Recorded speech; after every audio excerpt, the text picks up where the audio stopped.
So আমাদের next step হচ্ছে আমরা এতক্ষণ যে থিওরিটা দেখলাম ওইটা আমরা ল্যাবে কেমনে ইমপ্লিমেন্ট করব।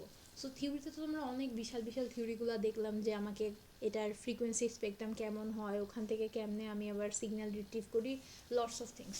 কিন্তু ল্যাবে হচ্ছে জিনিসটা অনেক স্ট্রেট ফরওয়ার্ড, কারণ আমার জিনিসগুলো একটা কম্প্যাক্ট আকারে এই বোর্ডের মধ্যে সবগুলা দেওয়া আছে, আমাকে হচ্ছে নিজে নিজে কোনো কিছু করতে হবে না। লাইক আমি যখন বলছিলাম যে স্যাম্পলিং করতে হবে, স্যাম্পলিংয়ের ভিতরে কি ওইটা মাল্টিপ্লিকেশন হবে আমার হচ্ছে মেসেজার ক্যারিয়ারটা। এইখানে দেখো তোমাদের ফার্স্ট যে আমি ব্লকের ছবিটা দেখাচ্ছি, এখানে যদি লক্ষ্য করে দেখো এখানে একটা স্যাম্পলিং সার্কিট নামে সার্কিট আছে। এই যে দেখো এখানে আমার কার্সারটা যেখানে, এই যে দেখো স্যাম্পলিং সার্কিট, তার মানে কি এই ব্লকটার ভিতরে হচ্ছে আমার স্যাম্পলারটা আছে, যেটা আমার হচ্ছে অ্যানালগ সিগন্যালকে ডিসক্রিট বানাতে সাহায্য করে। এখন কোয়েশ্চেন হচ্ছে, আমরা যেহেতু এএম এফএম এর বোর্ডগুলো দেখেছি, আমরা জানি যে এখান থেকে আমরা নিজে নিজেই হচ্ছে অডিও সিগন্যাল মানে কি আমার কন্টিনিউয়াস টাইম ডিমান্ডের সিগন্যালটা জেনারেট করতে পারি। সো আমরা কি করছি, একটা অডিও সিগন্যাল জেনারেট করছি। দেখো এই যে আমি হচ্ছে তার দিয়ে এখানে কানেকশন দিয়ে রাখছি, তার মানে যখন একটা অডিও অ্যানালগ ইনপুট নিছি, এই অ্যানালগ ইনপুটটাকে দেখো আমি স্যাম্পলারের ভিতরে কানেকশন দিছি। এই যে স্যাম্পলারে কানেকশন দেওয়ার পরে স্যাম্পলার থেকে আমি আউটপুট নিছি এই যে নব দিয়ে দেন অসিলেটরে আমি হচ্ছে কার্ভটা দেখা ট্রাই করছি যে কার্ভটা কেমন। সো আর একটা জিনিস এখানে যেটা আছে সেটা জিনিসটা যদি তোমরা খেয়াল করো, এই যে একটা লাল রঙের নব, এটা হচ্ছে আমার ওই যে আমি ফার্স্টে বলছিলাম না স্যাম্পলিং ফ্রিকোয়েন্সিটাকে আমরা ভ্যারি করতে পারি, মানে কি ওই যে কতগুলো স্যাম্পল নিব, স্যাম্পল ইন্টারভাল, আমি যদি এই নবটাকে আস্তে আস্তে ঘুরাই বা ভ্যারি করি, এটার কোনো পার্টিকুলার নাই যে তোমাকে ডান দিকে ঘোরাতে হবে আর বাম দিকে ঘোরাতে হবে বা কোনো একটা পার্টিকুলার রেঞ্জ এখানে দেওয়া নাই। তুমি জাস্ট নবটাকে ঘুরাবা, আগে পিছে ঘুরায় দেখবা যে তোমার ইন্টারভালগুলো চেঞ্জ হয় নাকি। কারণ হচ্ছে আমি বলছিলাম যে আমি নিজের ইচ্ছা মতো স্যাম্পলিংয়ের ইন্টারভালটা চুজ করতে পারি যে আমি কত টাইম পর পর স্যাম্পলগুলো নিতে চাচ্ছি। সো আমি এইটা ভ্যারি করে কিন্তু আমার স্যাম্পলিংয়ের যে ইন্টারভালটা সেটা চেঞ্জ করতে পারবো, যে নাম্বার অফ স্যাম্পল আমি কতগুলো নিব সেটা আমি চেঞ্জ করতে পারবো। সো এতটুকু হয়ে গেলে দেন আমি যদি এই স্যাম্পলার ব্লকটা থেকে আউটপুট নবে কানেকশন দিই, স্যাম্পলারের আউটপুট, তাহলে আমি এরকম একটা গ্রাফ দেখতে পারবো। দাঁড়াও,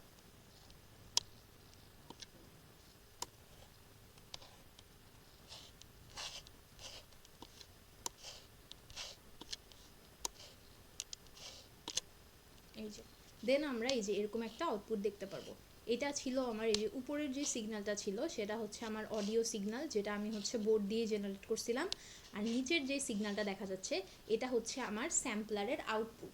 তার মানে হচ্ছে আমার সিগন্যালটা কি এখন ডিসক্রিট হয়ে গেছে, এটা তো এখন কন্টিনিউয়াস নাই, আমরা দেখেই বুঝতে পারতেছি যেহেতু আমরা থিওরিটা দেখে আসছিলাম। সো দেখো এখানে ইন্টারভালগুলো আমি ওইখানে নব অনুযায়ী যেভাবে ছিল, ধরো আমি নব ভ্যারি করছিলাম, আমি এইভাবে ইন্টারভাল অনুযায়ী স্যাম্পলিং করছি যে আমি এতগুলো নিব। এখন তুমি যদি মনে করো এতগুলো স্যাম্পল নিতে না চাও, তাহলে তুমি ওই রেড নবটা অ্যাডজাস্ট করে এখানে ধরো কয়টা আছে, একটা দুইটা তিনটা চারটা পাঁচটা ছয়টা, ধরলাম এখানে 10টা আছে, ঠিক আছে, আমি চাই যে আমি 5টা নিব। সো আমি ভ্যারি করব, ভ্যারি করে আমি এই ভিতরের স্যাম্পলিং যে ইন্টারভালগুলো ওগুলো চেঞ্জ করে দিব। সো এটা হচ্ছে ফার্স্ট আউটপুটটা আসলো। এখন আমরা যে সেকেন্ড জিনিসটা দেখব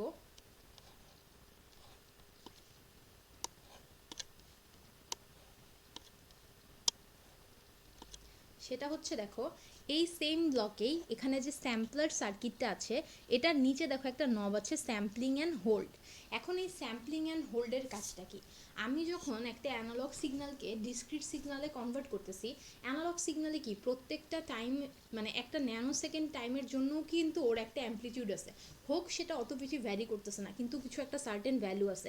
তার মানে কি পুরো টাইম পিরিয়ডে সিগন্যালের একটা অ্যাভারেজ ভ্যালু আছে, অ্যাভারেজ ভ্যালুটা যত তুমি চিন্তা করো ওই অ্যাভারেজ ভ্যালুর সাথে তুমি যদি ডিসক্রিট সিগন্যালটার অ্যাভারেজ ভ্যালু কম্পেয়ার করো, তাহলে কি ডিসক্রিটের অ্যাভারেজ ভ্যালুটা কমে যাবে না? কারণটা কি, কারণ হচ্ছে যখন ডিসক্রিট সিগন্যালটা আমরা দেখতেছি, ওই ডিসক্রিট সিগন্যালে কি পার্টিকুলার ইন্টারভালগুলো কি বাদ চলে যাচ্ছে না? ডিসক্রিট মানে কি আইদার 0 or 1, এটাই তো ডিজিটাল মানে কি 0 বিট অথবা 1 বিট। সো তুমি 1-এ যখন পাচ্ছ তখন কি তোমার পিকটা, যে আমরা যে থিওরিতে পড়লাম ইম্পালস, 1 পজিশনে ইম্পালসটা ছিল, 0-তে কিন্তু ছিল না। সো আলটিমেটলি কি তুমি যখন ডিসক্রিটে কনভার্ট করে নিচ্ছ তখন হচ্ছে আমি আমি যেটা পাচ্ছি সেটা হচ্ছে ওই পার্টিকুলার ওই ওই পার্টিকুলার যেই মানে অ্যানালগের জন্য যে অ্যাভারেজ ভ্যালুটা যেটা তুমি কনসিডার করতেছো, ধরলাম একটা র্যান্ডম ভ্যালু, ধরো একটা যে অ্যাভারেজ ভ্যালু আসবে ওইটা হচ্ছে ডিসক্রিটের যে অ্যাভারেজ ভ্যালুটা ওটা কম আসবে না? কারণ কি কম আসবে, ইভেন একটা কোনো কোনো পয়েন্টে তো জিরোও হয়ে যাবে অ্যাভারেজ ভ্যালু। কারণ তুমি চিন্তা করো, ধরো একটা একটা পয়েন্ট টিএস, ওইখানে আমার ডিসক্রিট সিগন্যালের ভ্যালু আছে, পরের মুহূর্তেটাই কি ওটা আবার জিরো হয়ে যায় না, ওখানে কোনো ভ্যালু নেই। তাহলে কি আগেরটার চেয়ে মানে অ্যানালগের চেয়ে এই ডিসক্রিটের অ্যাভারেজ ভ্যালু কম হয়ে যাবে না? কোনো একটা পার্টিকুলার প্রত্যেকটা মোমেন্টেই তো কোনো না কোনো সময় ভ্যালুটা জিরো হয়ে যাচ্ছে। সো ভ্যালুটা যাতে জিরো না গেলে কি ম্যাচ ভ্যালু কমে গেলে কি ম্যাচ ভ্যালু কমে গেলে কি ম্যাচ ভ্যালু কমে গেলে কি মেসেজের কিছু অংশ হয়তো হারিয়ে যেতে পারে। সো অ্যাভারেজ ভ্যালু যাতে মেনটেন করে এজন্য আমরা কি করি, স্যাম্পলিং অ্যান্ড হোল্ড ব্লকটা ইউজ করি। স্যাম্পলিং অ্যান্ড হোল্ড ব্লকের কাজটা কি, আমাদের কি ক্যাপাসিটরের কাজটা মনে আছে? ক্যাপাসিটর কি করে? ক্যাপাসিটরের অপারেশন আমরা কি পড়ছিলাম, ক্যাপাসিটরটা একটা সার্টেন মোমেন্ট পর্যন্ত চার্জটাকে ধরে রাখে, দেন আবার ডিসচার্জ করে। সো স্যাম্পলিং অ্যান্ড হোল্ডের এখানে একটা ক্যাপাসিটেন্স আছে। ক্যাপাসিটেন্সটা কি করে, তুমি যখন হচ্ছে ধরো একটা পার্টিকুলার সেকেন্ডে ডিসক্রিটের ভ্যালু আছে, পরের সেকেন্ডেই ধরো ভ্যালু নাই, ও কি করে আগের সেকেন্ডের যে ভ্যালুটা ওটাকে ধরে রাখে, তার ফলে কি অ্যাভারেজ ভ্যালুটা কখনোই জিরো হয় না। আলটিমেটলি ওই প্রথম সিগন্যালের যে অ্যাভারেজ ভ্যালু আর হচ্ছে স্যাম্পল করার পরে যে অ্যাভারেজ ভ্যালু ওটা হচ্ছে সেম থাকে। সো এটার জন্য আমরা হচ্ছে স্যাম্পল অ্যান্ড হোল্ড ব্লকটা ইউজ করে থাকি। সো স্যাম্পল অ্যান্ড হোল্ড ব্লকের কাজ হচ্ছে এটাই, যাতে হচ্ছে ঠিক মতো সিগন্যালটাই করা যায়। তো স্যাম্পলিং অ্যান্ড হোল্ড ব্লক দিয়ে হচ্ছে আমি এরপরে দেখবো যে এটার আউটপুট কেমন। এটা হচ্ছে স্যাম্পলারের নিচেরটাই, জাস্ট নিচের নবটা দেখো কানেকশনও দিয়ে রাখছি তার দিয়ে, দেন ওখান থেকে আমি অসিলোস্কোপে হচ্ছে গ্রাফ দেখার জন্য জাস্ট অসিলোস্কোপ কানেক্ট করছিলাম। সো এটার আউটপুটটা আমরা এখন দেখি।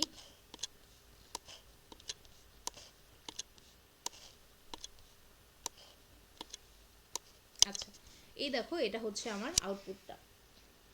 সো আশা করি এটা বুঝতে পারতেছো। এটাও হচ্ছে আমি ওই জাস্ট হচ্ছে স্যাম্পলিং অ্যান্ড হোল্ড ব্লক থেকে অসিলোস্কোপে কানেকশন দিয়ে দিছি ওইটার আউটপুট থেকে।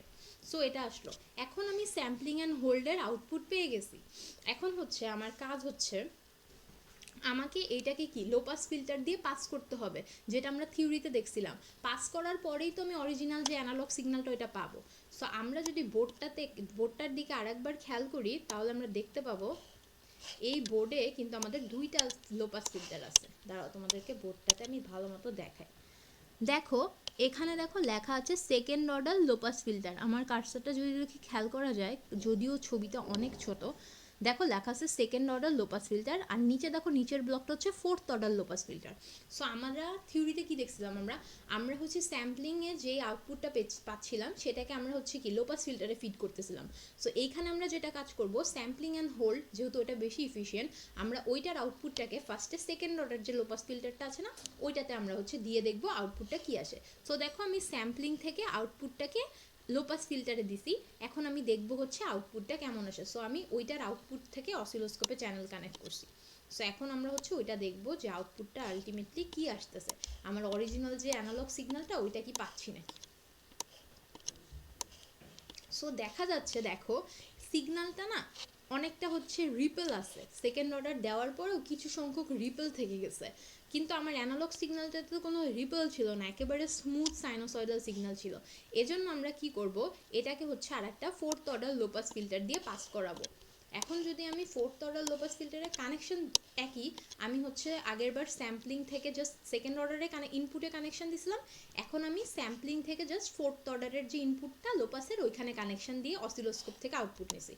সো কানেকশন হচ্ছে দুইটার ক্ষেত্রেই সেম, একটাতে সেকেন্ড অর্ডারে একটাতে ফোর্থ অর্ডারে।